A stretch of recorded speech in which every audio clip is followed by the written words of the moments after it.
2020-21 yillarda imtiyozli parnik uchun kreditlarni berib tashladilar. Davlatni mablag'i olingan, lekin hech qanday qaytarilmagan, to'g'rimi? Qaytarilmagan. Bu yerda o'yin bo'lib turibdi ekanda bu ana. 682 ming dollarlik kredit haqida gaplashdik. Mulklarimizni garovga qo'yib berdik. Hozirgi o'zlarimizda o'tirgan bosh ofisimiz ham auksionda. Chetdan bir eshitgan gaplarga qaraganda, masalan, ishlardan o'zi harakatlanib qilay shundan uy quraman, boshqa dom tushiraman, boshqa ham planlarni tuzdirib shu narsalar harakatlanib. Xorazm viloyati hozirgi kunda yurtg'onimizning ekin-dikini moslashtirilgan va chiroyli qilingan, lekin degan joyi bor. Hozirgi kunda orqamda ko'rib turgan parnikimiz abgor holatda, o'zi umuman ishlamagan. Demak, aytib o'tganimning davlatning pullari hozirgi kunda nera ketib turibdi? Shu haqida bugun gaplashib o'tamiz. Og'am menga bugun ma'lumotlarni berib o'tadi. Yana biz ekin maydoniga yetib keldik. Ekin maydoni jo'rang. Necha gektar bu? 1-2 gektar bu. 2 gektar. Giramiz endi eshigimizdan. Qachon kiramiz? Bu Eshikni oching. eshik. Oh, bu yerlar ham suv ekan. Hammani suv ochibdilar o'zi. Bu yerni sug'orib qo'yibdilar o'xshaydi. Sug'oribdi ekanlar bu yerni. No masala bu yerda og'a. Nechun bu qarovsiz yotibdi? Nechun bu yer qurilmay turibdi? Kerimboya shu prezidentimizni islohotlari bilan chetdan bir valyuta kirishi bizlara ansatrak bo'lishi uchun bir yurtdoshlarimizga bir ishchi o'rinlarni yaratish uchun islohot qiladilardan 2020-21 yillarda imtiyozli parnik uchun kreditlarni berib tashladilar. Imtiyozli kam foizli 2%, 3%dan kreditlarni beradilar valyutada. Maqsad nima edi? Pomidor, bodring, parnikda o'sadi. Poliz ekinlarini o'stirib, ekib, chet davlatlarga eksport qiladigan bo'lsak, bizning davlatimizga valyuta kirib keladi, iqtisodiyotimiz rivojlanadi yana. Aholi masalan jon boshina daromadi ko'payadi. Shu maqsadimiz edi.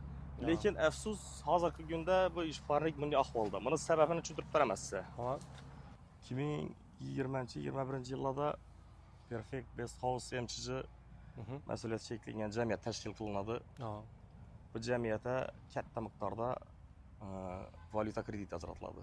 Imtiyozli maqsad parnik qurish, uni ishga tushirish. Bu ta'sischilari, buni rahbarlari bu jamiyatning egasini maqsadi boshqacharoq ekan.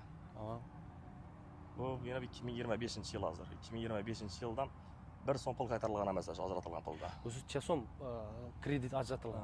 682.500 AQSh dollar ajratilgan shu parnik qurilishi uchun. Qurilishi uchun. O'zi parnik hali ishlamin to'zib bo'ldi bu yana. Bu yerda bir yo'rinjami kelmaydi. Bu yerda qamishlar, yana shunday narsalar o'sib turibdi hozir. Tushunarli. Demak, davlatni mablag'i olingan, lekin hech qanday qaytarilmagan, to'g'rimi? Qaytarilmagan yana bir narsadan, u qaytarilgandan tashqari bu yerda endi bu narsa aybdor kim ekanligi ham aniqlanmay turibdi, prokuratura tomonidan. Nechun firma ma'lum, kim olgani ma'lum, nechkina u aybdor kimligi ma'lum bo'lmaydi. Shu qarorni prokuratura topshiradi, ustidan jinoiy ish ochilgani uchun shu bilan ish to'xtatilib turadi. Yakunlanmaydi, aybdor ham aniqlanmaydi. Bugungi kungacha to'xtatilib turadi. Hozir endi harakatda, yaqin bir 10 kunlikda harakatga tushdi yana. Buni izlana tushdim, men tamojjidan barcha ma'lumotlarni oldim. Vaholanki Qizil yo'lakdan kirib kelgan ekan, hamma tovarlari 100% yetib kelgan. Buni egasi shaxsan o'zi ko'rib qabul qilib olganligini, imzolari, hujjatlar hammasi rasmiylashtirilgan ekan. Bu yerda o'yin bo'lib turibdi ekanda bu ana. Demak, kredit olingan va Xitoydanmi nedan bo'lsam hamma 100% tovar kelgan. Hamma o'zlar kelgan, lekin bu hozir hech narsa kelmadi deb turib, demak ikki tomonni o'rganadi, lekin ikkinchi tomon kelmaydigan bo'lsa, birinchi tomonning qarorini qanoatlantiradi. Xo'p, mayli, biz hozir sud haqida, bu yerdagi 682 ming dollarlik kredit haqida gaplashdik. Buni sizga nima aloqasi bor? Buni men aloqali joyi navda bo'lib turibdi. Bu kreditni olish uchun bizga bir yordam etib bu kimsaga mulklarimizni garovga qo'yib berdik. Biz o'zlarimiz ko'p yildan beri qurilish bilan shug'ullanamiz. Bundan bir yil oldin ham bir katta zarbalar bo'ldi bizning o'z firmamizga nisbatan, bir ko'p odam tanısam kerak. Bu shuni ikkinchi odami bu. Bu hozirgi ishni aytib turgan odam. Bu bizning mulklarimizni garovga olib, Bize aldı yolu bilan girittidan to'layman, boshqa men chiqarib beraman 6 oydan keyin bankdan aralashtirdi, bank ham va'da berdi, yo 6 oy ichida shu narsalarga keyin chiqarib beramiz sizga garovingizga qo'yib turing vaqtincha deb. İlişib qaldı. Yana bugungi kunda auksionda bizning mulklarimiz. Hattoki hozirgi o'zlarimizda o'tirgan bosh ofisimiz ham auksionda. Bu bizning klientlarimiz oldindan boshqasidan boshqacha ne uyg'ondi bular narsa bizlarga nisbatan. Yani Klientlarimizda ishonchsizlik. Ishonchsizlik. Bu natijasida. Endi bu ham mening mulkimdan emas, hamma gap. Xo'p, mening mulkim barib ketsa ketaram. Bu shunday bo'lib turaveradi bu davlatda bo'ladi. Ben aybdor topolmayman. Ben shunga aylanib o'tiribman. Misol uchun prezidentimiz boshqa Yevropa, boshqa davlatlardan bilan hamkorlik qilib, misol yaxshi bo'lib, atang yaxshi, anang yaxshi deb gaplashib, kredit olib turibdi, to'g'risidan. Bu degani xalqimizga yaxshi bo'lishi uchun, misol masalan davlatimiz boy bo'lsa, xalqimiz boy bo'lsa, davlatimiz boy bo'ladi degan gaplari bor. Lekin emlab turib kreditni olib turib, keyin yana boshqatdan nima deydi, hech qanday ish qilinmay, faqat imunin mulklar nima deydi, qarovsiz qolib, buni qamishlar o'sib yotishi bu noto'g'ri narsa. Prezidentimiz shuncha qarorlar chiqarib turibdi. Biznes qilinglar, tadbirkorlik qilinglar, o'zlaringizni ishlaringizni rivojlantiringlar, valyuta kiradi o'zlarimizga, eksport qilsangizlar, boshqa qilsangiz.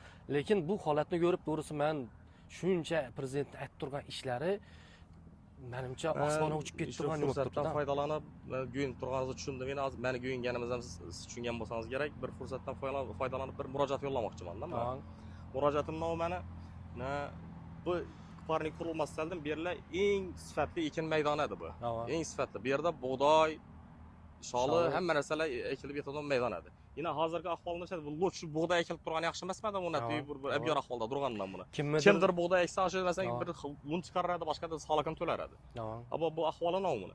Xo'p, yaxshi siz aytgan shu qallobni aytganidan narsalar ham bo'lsin. Adam bo'lmanda bir narsalarni aytib qo'ysa bo'ladi-ku. Bizning klimat-ku, so'q vaqtimiz qishda bo'ladi bizning bo'lgan. Prosta yer maydonini egallab o'tiribdilar. Prosta yer maydonini egallab o'tiribdilar. Endi men o'zim bir chetdan bir eshitadigan gaplarga qaraganda, masalan, ishlardan o'sha harakatlarni aytib turibdilar, o'shadan uy quraman, boshqa dom tushiraman, boshqadan planlarni tuzdirib shu narsalar harakatini aytib turibdi. Endi shu maydonni o'zimdan. Bugungi kunda shu odam modinda hech yo'q, o'zining odinda hech narsa qo'ymaydi. Uy ham yo'q, joy ham yo'q, mashina ham yo'q. Lekin davlatdan shuncha pul olingan. Davlatdan shuncha pul olingan. Tushunarsiz. Buni lekin bizneslarni men bilaman, boshqa ko'chadagi fuqarolar biladi, boshqalar biladi, uylarni quradi, zo'r bir biznesdan aytib turibdi. Necha prokuratura operatsiya bilmasligi mumkin buni. Tergov boshqa narsalarda nech bo'ladi? Misol endi ikkinchi tomon gamadi degani bu faqat birinchi tomonni. Demak, hozir buni strategiyasi bo'yicha Xitoydan hamma mahsulotlar olib kelingan, lekin hammasi gamada turib, u yerni sotga bergan, lekin u sotni ikkinchi ishtirokchisi gamaganligi uchun sot buni qaror chiqarib bergan. Lekin uni ham isbotlab berdim men tergovga. Bu 100% tovar ekanligi hammasi isbotlab berdim. Bu vaholanki lekin tergovni ishadi bu. Tergovni ishadi, borib turib bizni mesela olib beradi uni. Hujjatni berganingizda keyin nima dedilar? So'rovnoma bersa, tamojiningiz darni beradi unga. Yo'q. Men hozir tergovga boradigan bo'lsam, bu Xitoydan dedi, zaпрос yo'q, ko'pmiz Xitoydan javob kelishi kerak dedi. 2 yildan beri javob kelmaydi deb Xitoy. Men shatib olaman bilib bilmasa Xitoydan javob. Gapingiz to'g'ri. No, prosta yo'q, o'rtadagi pulda da bo'lib turdi gap. $682,000, ya'ni prezidentni siyosatini nima deydi, qilib turgan ishlarini prosta nima deydi, orqasidan ishlatish deb tushunaman-da. Ya'ni bu siyosatga qarshi degan ma'noga boradon narsa. Chunki bu yerda prezidentimiz shuncha investitsiya qilib yoki kreditlarni ajratib, masalan, Jahon bankidan boshqalardan olib turibdi. Xalqim ishlatsin, shuni rivojlansin deb. Lekin bu yerda ayrim bir tadbirkorlarimiz pullarni olib, boshqa maqsadda, ayrimlari boshqa maqsadda ishlatib turganlar bor. Endi ishonch yo'q qoladi. Misol, har bir tadbirkorlik qila turgan inson o'ylanadi, to'xta, undan ham shunday strategiya paydo bo'lib qolishi mumkin. Bu deganda axir O'zbekistonni cho'ktirish bo'ladi, to'g'risidan. Chunki har kim kelib dolaversa, har kim kelib shuni aytib olib boshqalarda yuraversa, bu noto'g'ri narsa-da. Endi meni bir tushunishimni aytaman-da, o'zimni bir nuqtai nazarimizni panayotganimni tushuntiramizsa, biz yana masalan davlatni, jamiyatni bir a'zosimiz, siz ham, fuqaro. Biz davlatning a'zolarimiz-da. Endi davlatni puli degani men bilan sizning pulingiz bu, Karimboy. Bu davlatni puli va bir yerdan gap turib, bu ertaga biz soliqlardan to'laydigan, biz o'zlarimizda masalan pensiya bo'lib keladigan, oshib pullar bu davlatning puli. Buni o'g'irlab turgan odam o'zini shu oilasindagi pulni o'g'irlab turgan odam bo'ladi bu. Bunga bir yaxshi bir 5 avkat jazo berish kerak bunga. To'g'ri, to'g'ri. Nonkor inson bo'ladi. Nonkor inson bo'ladi bunga odamlar. Chunki bu ertang buni aytadigan bo'lsa, bu boshqani aytmaydi bo'lsa. Bu bir ikkinchi parniki bu. Bundan oldingi parniki ham shu ahvolda bu. Ikkinchi parniki shunday bo'ladi. Demak, avvaldan shunday ishlar bilan o'ylanib reja etib yurgan inson, to'g'rimi? Sxemasi bor endi.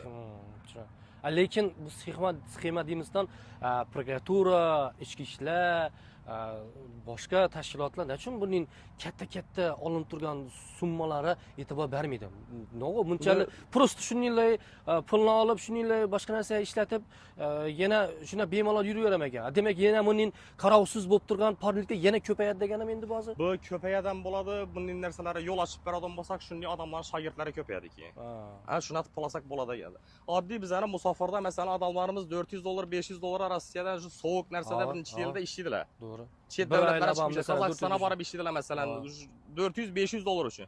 Bu yerda $500,000 ansatqana ishlab odam bo'lsa chetiga ketmoqda. Agar o'zlarimiz o'g'irlab yotaverganmiz shunda. Shudan misol dasturxondagi yeb turgan joyina bu tupurish degan gap to'g'ri to'g'risida aytib turgan ishlari. Bu murojaatimiz prokuratura xodimlarina, ichki ishlar tergovchilari agar shu masala bo'yicha shug'ullanib turgan insonlar bo'lsa, bu ishni tezlashtirish kerak. Agar davlatning puli sizga qiziqmaydigan bo'lsangiz yoki davlatni olinib turgan summalari, boshqa narsalari agar hech kimga qiziq bo'lmaydigan bo'lsa, bilmadim. Bizlarga qiziq, jamiyatimizga qiziq. Qiziq, chunki sizni ham, bizani ham ko'rib turgan yoki prokuratura xodimlari yoki ichki ishlar umuman kim ko'rib turgan bo'lsam, hammamizni pulimiz u. Ya'ni olib turgan summalarimiz yoki to'lanib turgan naloqlarimizdan olinadigan summalar. Lekin imlatib qarovsiz qoldirib, imlab qamish o'sib yotish uchun shuncha summa olinmagandir axir. Nechun 2 yildan beri, 3 yildan beri tergov davom etib turibdi, lekin hech qanday bir natija yo'q. Sabab nima? Beda boshqacha nima deydi, manfaatlar to'qnashuvi bormi yoki boshqasimi savollar ostida qo'yamiz bu narsalarni, chunki bunday holatda qo'yish noto'g'ri. Og'am aytib o'tgani, buningda agar sholimi yoki boshqa ekin-dikin qilinganda ham davlatga foyda bo'laradi, nalogini to'lab, ham xalqimiz ozgina bo'lsa ham ishli bo'laradi. Ya'ni chet elga ketmayin, shu yerda ishlagan bo'laradi. Lekin ayrim bir tadbirkorlarimiz, endi Qo'shtirnoq ichidagi tadbirkorlarimiz osongina $600,000 pulni oladidan, lekin oxirinda mana bunday qarovsiz qolib ketadigan bo'lsa, bilmadim, endi davlatimiz nera qaraydi endi, unisini bilmadik, lekin prezidentni aniq bilaman, tadbirkorlik siyosati bo'yicha buni zid bilan to'g'risi. Chunki bu yandan Jahon bankidan yoki boshqa banklardan summalar olinib turibdi, lekin bu yanda kredit deb olib turib hech qanday ish qilinmay turibdi. Bu haqiqiy firibgarlik. Endi bilmadim, balkim tergovda bu narsa isbotlanib bo'lgandir, lekin bu natish menimcha ko'zlaringiz bilan ko'rib turibsizlar, hech qanday ish qilinmagan bu yerda. Endi bilmadim, endi har kim o'zini vijdoniga havola. Og'am aytib o'tgani, menga mulki boshqasi kerakmaydi, lekin davlatning summasi nechun joyina qaytarilmay turibdi? Shuncha summa. Aybdorni aniqlaylik. Bulardan tashqari, masalan bizdan o'zlarimizda bir 200 ga yaqin ishchi ishlaradi, ishchi xodim. 200 ga yaqin ishchi xodim masalan bir oylik beradi, shunchalik prezidentimizning bir gapi bor. Mana bir motivatsion gap borda. 2 ish o'rni yaratganida men kallamni ko'tarib yuraman o'zim shuni deb turib bir omonatga yurib qo'ydim. Men bir yoshlikdan bir shu qiziqib, o'zim biznesga qiziqib shuna gapiradim. 200 dan ziyod edi men ishchilarim. Hozirgi shu ishni bir shunday qo'llablarni narsa deb meni firmam bankrot bo'ldi. Ben bu suyun üstüne beraber hem mülklerimden ayrılıp oldum şimdi adamların nesinde. Abi bu 200 adam işsiz kaldı. Bu 200 adamdan ben ularının salıklarını to'laradim ben. Demek azı bu 680. Bu fakat devlet emez, ben özümden içerli bir zarar yetib berdi bu adam. $682,000 agar u to'lab bilmaydigan bo'lsa, sizning mulkingizga qaratilgan, to'g'rimi? Uje sudning qarori chiqqan, mening mulkimga qaratilgan. Men sudlardan ham iltimos etdim, tergov tugamayincha, bu aybdor topilmayincha bu qaror chiqarmang turing. Bu aybdor bo'ladigan bo'lsa, balkim to'lar. Yani maqsadda bir iltimosnomalar yerizin sudlar hamma narsani meni rad etdi. Men iltimosimni qanoatlantirib bermadi. Lekin shuncha dalil isbotlaringiz borku, misol boshqadan girib turgan, ya'ni polni hamma narsani kiritganligi, boshqasi bu sud nechun uni taraflama e'tibor bermay turibdi? Endi shuncha hozir yana az bloger sizni masalan jamiyatga, ommaviy axborot vositalari orqali jamiyatga bildirishni xohladim shuning uchun. Bu gizlanib tura oladigan gap emas bu. Buni hozir hamma bizning davlatimiz shunday ahvolda degan emas. Kimdirlar buni qalqon bilan gizlab masalan vaziyatni ko'rsatmay o'tiribdi. Manfaatlar to'qnashuv bo'lib turibdi. Shu manfaatlar to'qnashuvini aniqlash uchun men o'zim ham qiziqish bildirdim. Shundan bir Respublika prokuraturasidan, prezident administratsiyasidan buni so'rab qolaman murojaatimizni. Tushunarli. Menimcha tadbirkorlik qilaman deb yurgan insonlar boshqasi buni ko'rib o'rnak bo'lib qo'ysin. Chunki buni aytib kreditni olib turib, vaqtida qaytarilmay yoki umuman har xil o'yinlar qilish bu noto'g'ri narsa. Chunki bu davlatimizni, prezidentimizni siyosatiga qarshi narsa.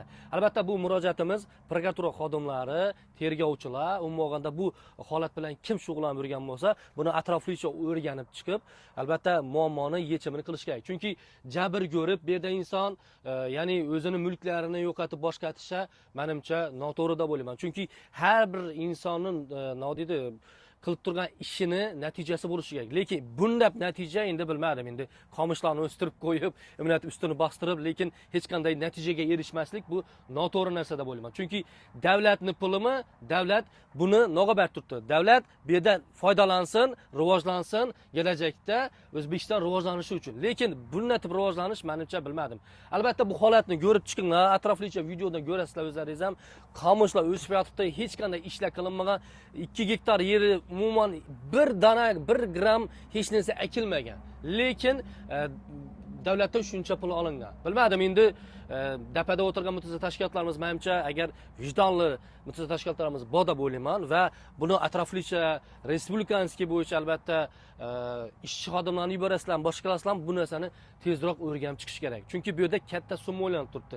U summa misol uchun boshqaga ajratilganda balkim battar zo'r rivojlanib ketgan bo'lardi. Lekin bilmadim, hozirgi kunda hech qanday qarovsiz, faqat kundan-kun abgor holatga kelib botir. Endi bilmadim, endi to'g'risi xulosa o'zlaringizdan. Fikrlaringiz bo'lsa kommentariyada yozib qoldiring. Albatta bu videoni kerakli insonlaringizga yuborib qo'ysangiz bo'ladi.